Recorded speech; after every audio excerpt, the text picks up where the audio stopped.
Hey there, my friends, it's Dave Wood. I wanted to welcome you to this episode of the Daily Shortcut. And today I'm going to answer a question that I actually don't think is that good of a question. However, I'm still going to answer it. And that's when people have asked me things like, well, if you lost everything today and you were starting over, how would you do it? And here's why I don't think that's actually a good question. It's because even if you do lose everything, you don't lose everything. And what do I mean? There are things that are not a thing, right? And that's the resources that you have inside. It's the relationships that you've built. It's the knowledge that you have that enables you to actually do the next thing you do bigger, better, and faster if something does go wrong. And also, I just don't think that you should put yourself in a mindset of like, I'm going to lose everything. I think that what you should do, and this is much better, is you should put yourself in a mindset and say, how do I build the thing that I actually want, right? Because then the answer is actually the same all the time, because if you look at the way you want to build a business and you look at the business that you want, you actually are doing the same things no matter what time it is, whether you have resources tangibly or whether you don't have resources tangibly, whether you've got big lists or whether you've got new lists.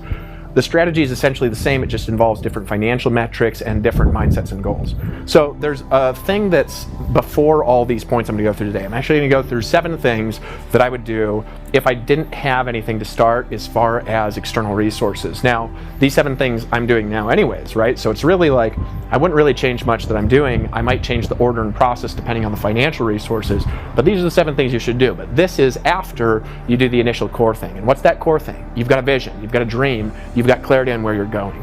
There's no way of painting a correct path to get where you want if you don't know where that is, right? It's like, I like to use the metaphor of taking one of those map things on a cell phone like Waze, right?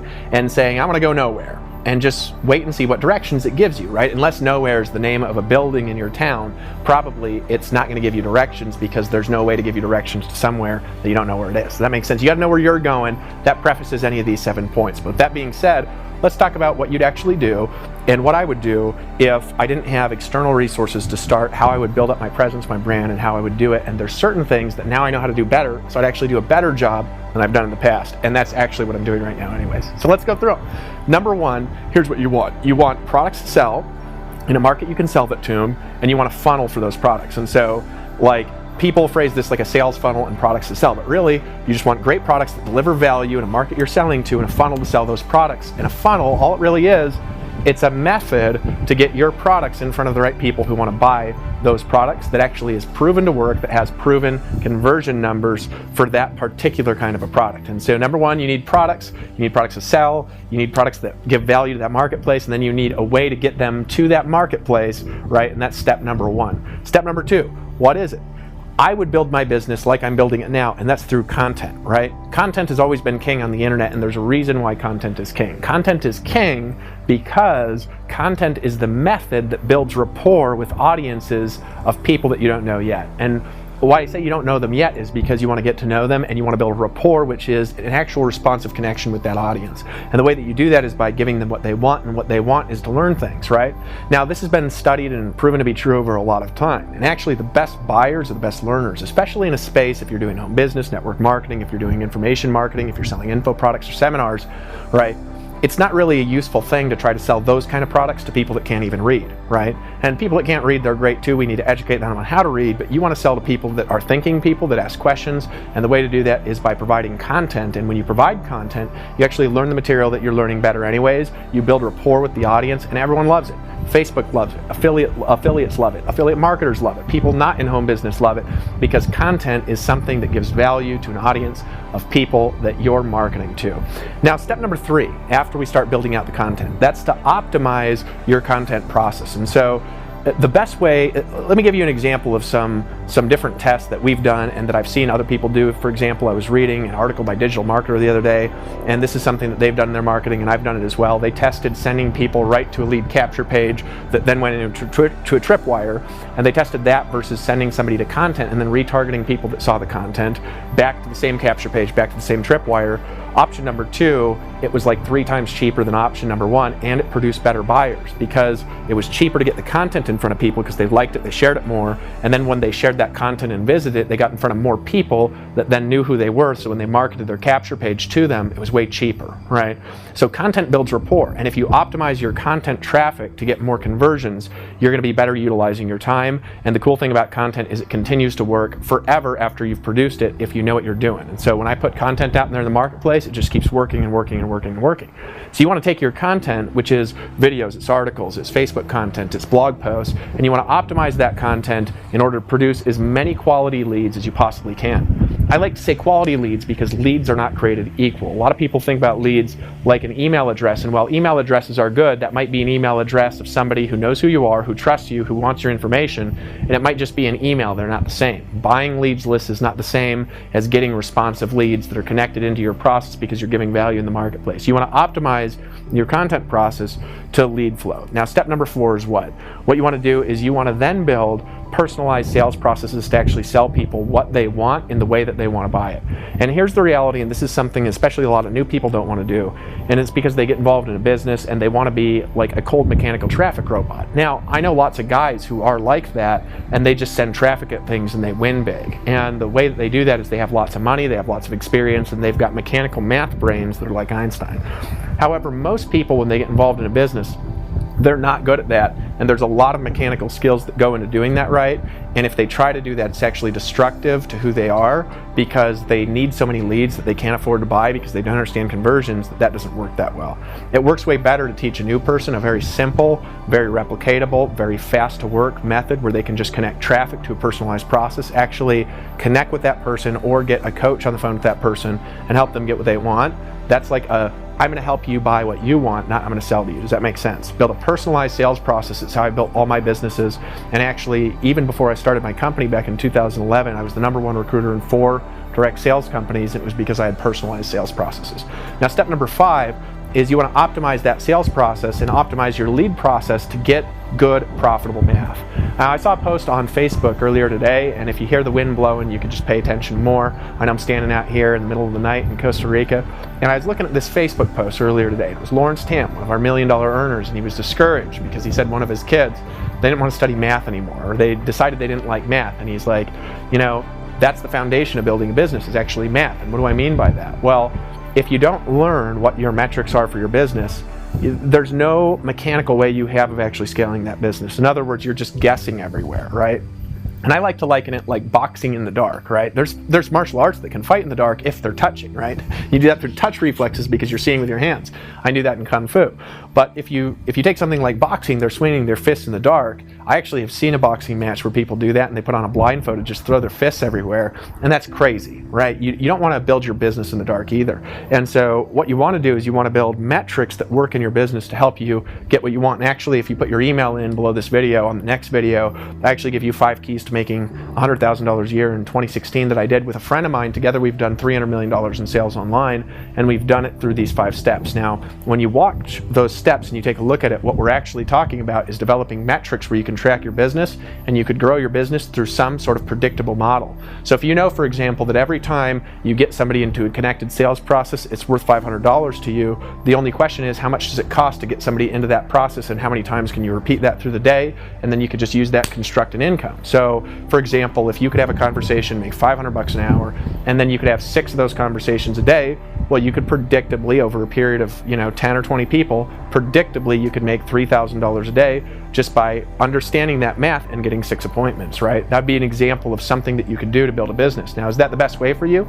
Maybe, maybe not. Maybe you know how to sell, maybe you don't. We do that for people here. But the reality is that if you learn how to do that, and if you learn your math, regardless of what your math is, what your conversions are, you can actually just build the income that you want. You don't have to guess, you don't have to second guess, you don't have to theorize about it. You say this process works, it produces this results, this is how much it costs to get somebody to this process, these are the resources I have to do that, and this is how to map that out. You got your math, you got your sales process optimized, and then bam, you go out there and construct the income that you want. Does that make sense?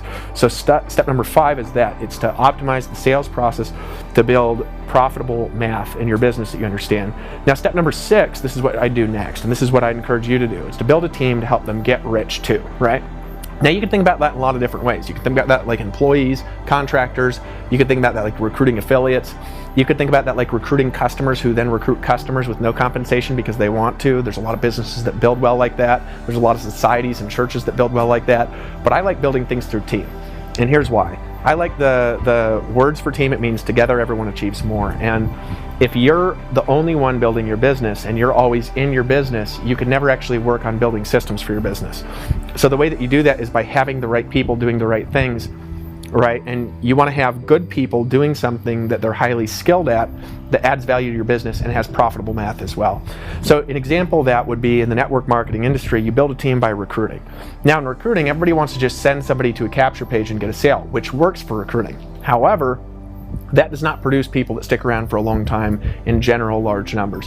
What produces teams that stick around for a long time is, even if you sell them in like that, if we sell them through email, it's actually connecting with them and building a relationship with them. And the reason is because people want to work with people they know, like, and trust. This is old science. I mean, we're going back to How to Win Friends and Influence People, right? One of the most famous books in personal development. But if you look at people that build big teams, it's not only through automation, right? That's one of the reasons why we have connected sales processes here and everything we do. We want to sell people what they want.